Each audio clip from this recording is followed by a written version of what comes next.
Hi friends, എല്ലാവർക്കും പുതിയൊരു വീഡിയോയിലേക്ക് സ്വാഗതം. ഇന്ന് ഞാനിവിടെ ഉണ്ടാക്കാൻ പോകുന്നത് സാമ്പാർ പൊടിയാണ്. നമ്മൾ അടുക്കളയിൽ എപ്പോൾ സാമ്പാർ വെച്ചാലും അതിൽ മെയിൻ ആയിട്ട് ഇടുന്ന ഒരു സംഭവമാണ് ഈ സാമ്പാർ പൊടി. അത് കടയിൽ നിന്ന് വാങ്ങിക്കാതെ വീട്ടിൽ തന്നെ ഉണ്ടാക്കുകയാണെങ്കിലോ?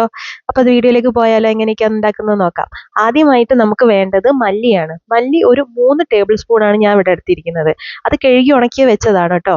അതെടുത്ത് നമ്മൾ നല്ലപോലെ ഒന്ന് വറുത്തെടുക്കണം. ഇതിൻ്റെ ഒരു പാകം എന്ന് പറഞ്ഞാൽ നമ്മൾ ഇത് വറുത്തതിന് ശേഷം ഒന്ന് കയ്യിലെടുത്ത് പൊടിച്ചു നോക്കുമ്പോൾ അത് പൊടിഞ്ഞു കിട്ടണം.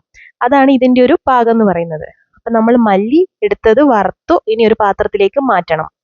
വെള്ളമില്ലാത്ത ഒരു പാത്രത്തിലേക്ക് വേണം കേട്ടോ മാറ്റാൻ. ഇനി വേണ്ടത് കടലപ്പരിപ്പാണ്. കടലപ്പരിപ്പ് ഞാനിവിടെ എടുത്തിരിക്കുന്ന 1.5 ടേബിൾ സ്പൂൺ ആണ്. ഇതും ഏകദേശം ഒന്ന് മൂത്ത് ഒരു ഗോൾഡൻ ബ്രൗൺ ആവുന്ന വരെ നമുക്കിത് വറുത്തെടുക്കണം. ചെറിയ തീയിൽ വേണം വറക്കാൻ, അല്ലെങ്കിൽ കരിഞ്ഞു പോകും പെട്ടെന്ന്. അത് നമുക്ക് നേരത്തെ മാറ്റി വെച്ച മല്ലിൻ്റെ കൂട്ടത്തിലേക്ക് ഇട്ട് കൊടുക്കാം. ഇനി എടുക്കേണ്ടത് ഉഴുന്നാണ്. ഇതെല്ലാം ഞാൻ കഴുകിയും വെച്ചതാട്ടോ. ഇതും ഒരു ഗോൾഡൻ ബ്രൗൺ ആയിരിക്കണം അതിൻ്റെ ഒരു പരുവെന്ന് പറയുന്നത്. ഇതും 1.5 ടേബിൾ സ്പൂൺ ആണ്. ഇത് വറുത്ത് അതും മാറ്റി വെക്കാം. ഇനി വേണ്ടത് പരിപ്പാണ്. അതും 1.5 ടേബിൾ സ്പൂൺ ആണ്. മസൂർ ദാലാണ് വേണ്ടത്. എൻ്റെ അടുത്ത് ഇല്ലാത്തതുകൊണ്ട് ഞാൻ പരിപ്പ് എടുത്തു കേട്ടോ. അതും ഗോൾഡൻ ബ്രൗൺ ആവണം. ഇതെല്ലാം ഇടുന്ന ഈ പരിപ്പ് വർഗ്ഗങ്ങളെല്ലാം ഇടുന്നത് ഈ സാമ്പാറിന് ഒരു കട്ടി കിട്ടാൻ വേണ്ടിയിട്ടാണ്. അത് നമുക്ക് മാറ്റി വെക്കാം.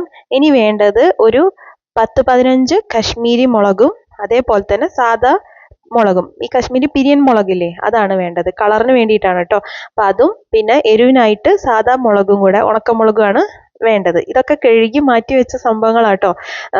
അങ്ങനെ ഇത് ഒന്ന് വറുത്ത് ഒന്ന് മൊരിഞ്ഞ പോലെ ആവുമ്പം നമുക്ക് ഇതും മാറ്റി വെക്കാം. ഇതൊക്കെ എരിവിനനുസരിച്ച് നമുക്ക് കൂട്ടാം. ഇനി കളർ കുറച്ച് കൂടുതൽ വേണമെങ്കിൽ കശ്മീരി മുളക് കുറച്ചും കൂടെ എടുക്കാം കേട്ടോ നമുക്ക്. ഇനിയെല്ലാം കുറച്ച് ചെറിയ ക്വാണ്ടിറ്റീസ് ആണ്. ഉലുവ, പിന്നെ കുരുമുളക്, ഇതെല്ലാം ഒരു ടീസ്പൂൺ കേട്ടോ, തെറ്റിപ്പോയി. 1 ടീസ്പൂൺ വീതമാണ് വേണ്ടത്. ഇത് കുറച്ച് മൂക്കാൻ കുറച്ച് സമയം എടുക്കുന്നതുകൊണ്ട് നേരത്തെ ഇടണം. അത് കഴിഞ്ഞിട്ട് അതൊന്ന് മൂത്ത് കഴിയുമ്പോൾ വേണം 1 ടീസ്പൂൺ ജീരകം ഇടാൻ. ഇത് വേഗം കരിഞ്ഞു പോകും, അതുകൊണ്ടാണ് ലാസ്റ്റ് ഇടുന്നത്. പിന്നെ വേണ്ടത് 1 ടീസ്പൂൺ കടുകാണ്. അതും ഒന്നും കൂടെ മൂപ്പിച്ച് ഒന്ന് ചെറുതായിട്ട് പൊട്ടുന്നത് വരെ ഒന്ന് മൂപ്പിച്ചെടുക്കാം കേട്ടോ. കളറ് മാറിപ്പോവരുത്, കരിഞ്ഞും പോവരുത്. സിമ്മിലിട്ടിട്ട് വേണം ഇത് ചെയ്യാൻ വേണ്ടിയിട്ട്. അത് നമുക്ക് നേരത്തെ വറുത്ത് വെച്ചതിൻ്റെ കൂട്ടിലേക്ക് ഇട്ട് കൊടുക്കാം. ഇനി വേണ്ടത് അരിയാണ്. അരി മട്ട റൈസാണ് ഞാനിവിടെ എടുത്തിരിക്കുന്നത്. അത് കഴുകി ഞാൻ മാറ്റി വെച്ചത് തന്നെയാണ്. അത് എടുത്തിരിക്കുന്ന 1.5 ടേബിൾ സ്പൂൺ ആണ്. ഇതും ഒരു ഗോൾഡൻ ബ്രൗൺ ആവുന്നത് വരെ ഒന്ന് പൊട്ടി പൊരിഞ്ഞു വരും കേട്ടോ.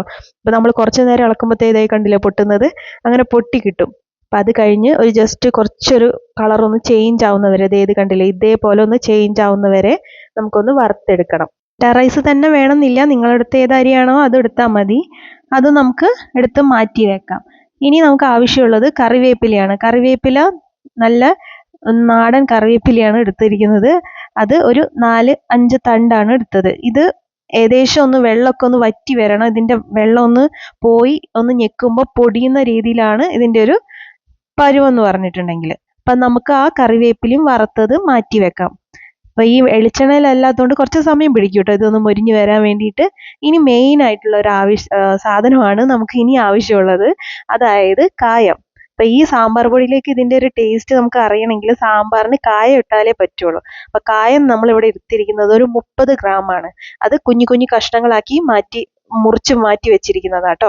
അത് ഏകദേശം കുറച്ചൊന്ന് ചൂടാവുമ്പോഴേക്കും ഇങ്ങനെ വീർത്ത് വരും. അപ്പം അതൊന്ന് ജസ്റ്റ് ഒന്ന് അമർത്തി കൊടുക്കണം, എന്നാലേ ഉള്ളൊക്കെ ഒന്ന് വെന്ത് മൊരിഞ്ഞു വരുള്ളൂ. അല്ലെങ്കിൽ അത് ചതഞ്ഞ പോലെ ആയിട്ട് അരയ്ക്കുമ്പോൾ അത് അരഞ്ഞു കിട്ടൂല. പിന്നെ ദേ കണ്ടില്ലേ കുറച്ച് നേരം ഒന്ന് കഴിഞ്ഞപ്പോഴത്തേക്കൊക്കെ ഒന്ന് പൊടിയുന്ന ഒരു പരുവത്തിലായിട്ടുണ്ട്. ആ നേരത്ത് നമുക്ക് ഈ തീ ഒന്ന് ഓഫ് ചെയ്ത് വെക്കാം. ഇനി വേണ്ടത് ഒരു 1/2 ടീസ്പൂൺ മഞ്ഞൾപ്പൊടിയാണ്.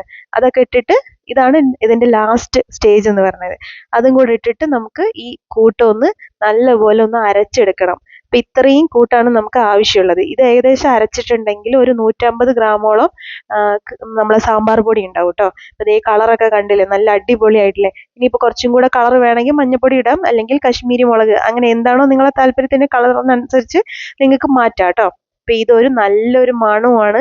ഇത് വറുത്ത് പൊടിച്ച് കഴിഞ്ഞപ്പോഴത്തേക്കും അടുക്കള നല്ല സാമ്പാറിൻ്റെ മണമായിരുന്നു. ഇത് നമുക്ക് ഇനി സാമ്പാർ ഉണ്ടാക്കുമ്പോൾ യൂസ് ചെയ്യാം. തേങ്ങ വറുത്തരച്ചതാണെങ്കിലും എല്ലാത്തേനും ഒക്കെ എടുക്കാവുന്നതാണ്. അപ്പോൾ പൊടി നമുക്ക് വീട്ടിൽ തന്നെ ഉണ്ടാക്കാനുള്ള അളവ് നിങ്ങൾക്ക് കിട്ടിയല്ലോ. ഇനി ഇതൊന്ന് വീട്ടിലുണ്ടാക്കി ഒന്ന് ട്രൈ ചെയ്ത് നോക്കണം കേട്ടോ. അടുത്ത വീഡിയോ ആയിട്ട് വരുന്നവരേക്ക് എല്ലാവർക്കും ബൈ. സബ്സ്ക്രൈബ് ചെയ്യാൻ മറക്കരുതേ.